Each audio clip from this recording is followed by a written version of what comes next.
Hello guys, welcome back to my channel. আজকে তোমাদেরকে আবার আমি একটা রান্নার রেসিপি নিয়ে আসলাম তোমাদেরকে দেখানোর জন্য। আর এই রান্নার রেসিপিটা হলো আজকে জালি চাল কুমড়া। জালি চাল কুমড়া কে কীভাবে খাও জানি না, আমরা কিন্তু এই ছোটো চাল কুমড়াগুলো পুর খাই শস্য দিয়ে। আর তার জন্য আমি এটা গোটা চাল কুমড়াটা আমি তো ছুলবো না, এটা চেঁচে নেব। চেঁচে বাকলাগুলো ছাড়িয়ে তারপরে আমি গোটা গোটা টুকরা করব। টুকরা করে তারপরে মাঝখানে আধা আধা আমি কেটে নিব। এটা সম্পূর্ণ কাটবো না, দেখবে তোমরা আমি কিভাবে পুরটা বানাই।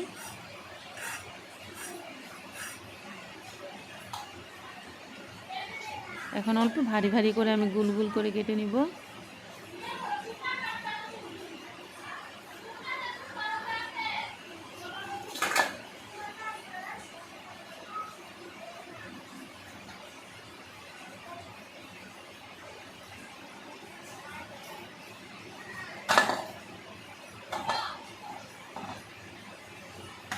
এই চাল কুমড়াগুলোতে আমি কাঁচা শস্য ভরিয়ে তারপরে আমি ভাজবো।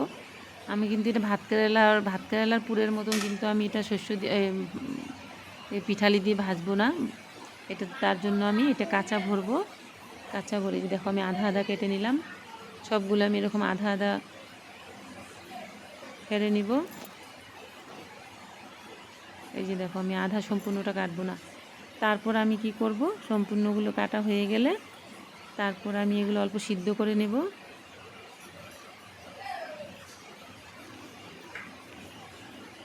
এই রান্নাটা কিন্তু দেখতে সাধারণ, কিন্তু খাইতে অনেক অসাধারণ।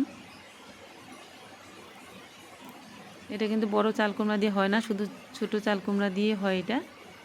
যখন চাল কুমড়াটাকে জালি বলে, যখন জালি থাকে তখন।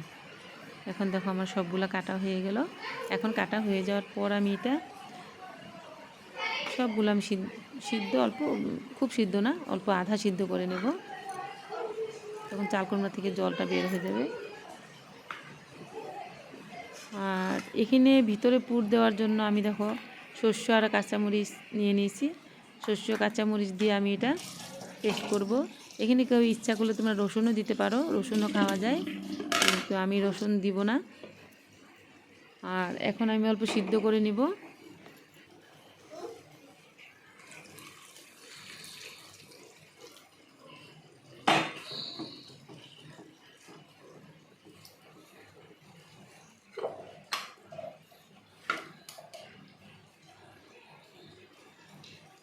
আমি সিদ্ধ করার সময় অল্প লবণ দিয়ে দিব, তখন ভিতরে লবণটা ঢুকবে।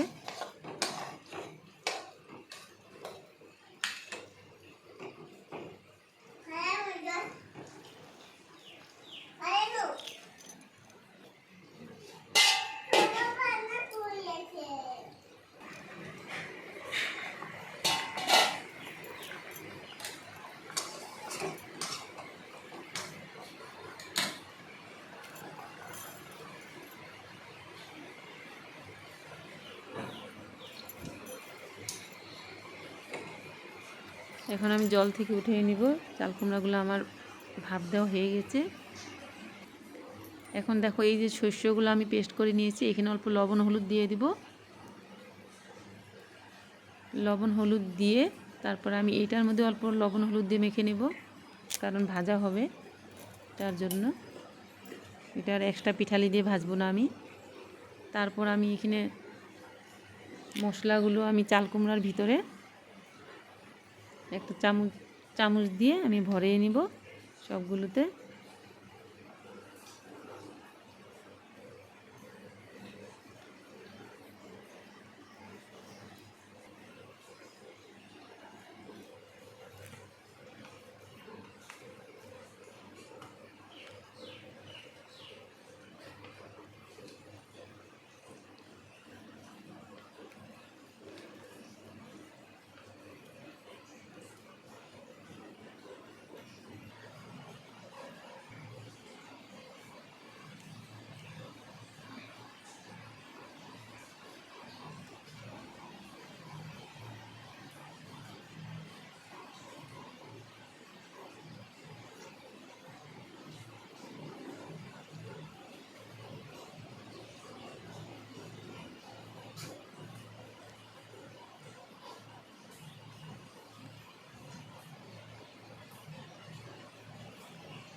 আমি এক এক করে সবগুলোতে আমি শস্য ভরিয়ে নিব।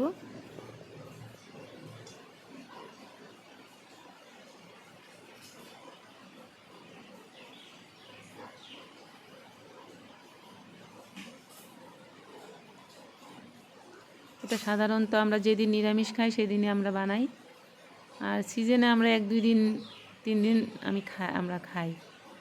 সব কিছুর সিজনে একদিন একদিন সব কিছু খেতে হয়, তার জন্য আমরা চাল কুমড়া যখন ছোটো থাকে তখন আমরা খাই।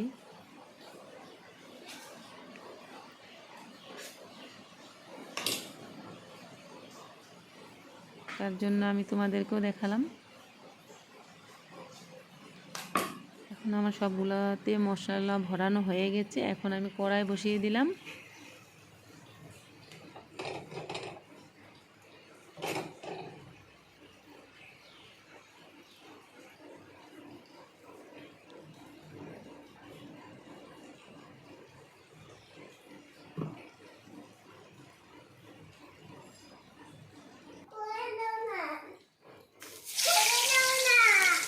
এখন দেখো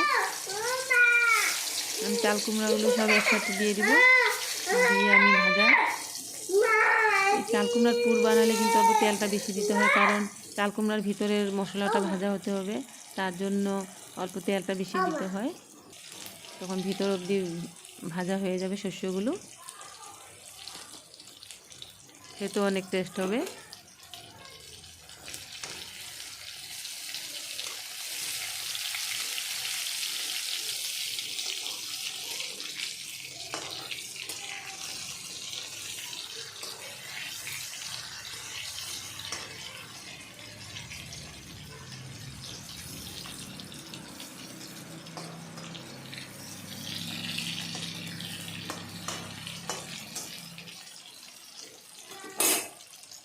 কম কম আঁচ দিয়ে আমি ভাজবো, আগুনের আঁচটা আমি কমিয়ে দিয়েছি।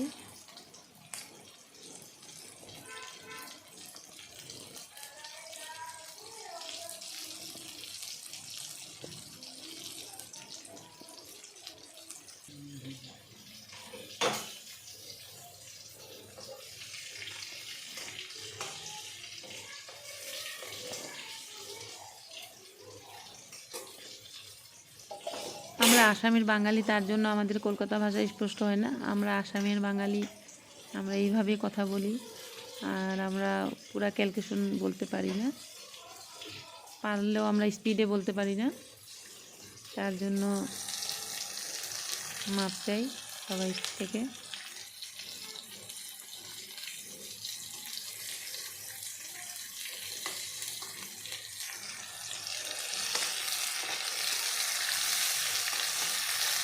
আমার এক সাইড হয়ে গেছে, এখন আরও পাশ ভাজা হবে। এক পাশ ভাজা হয়ে গেছে।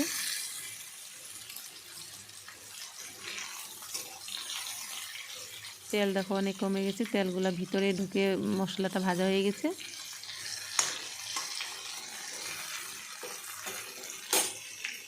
এখন গরম গরম খেলে অনেক মজা লাগবে খেতে, ঠান্ডা হলেও অল্প টেস্টটা কমে যায়। আর আমার রেসিপিটা যদি দেখে তোমাদের ভালো লাগছে তাহলে তোমরা লাইক সাবস্ক্রাইব করবে প্লিজ।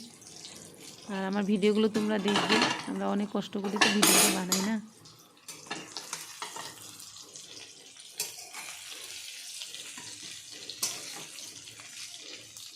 শস্যগুলো জ্বলে গেলে কিন্তু চাল কুমড়াটার স্বাদ নষ্ট হয়ে যাবে, তার জন্য কম আঁচ দিয়ে বানাতে হয়, ভাজতে হয়।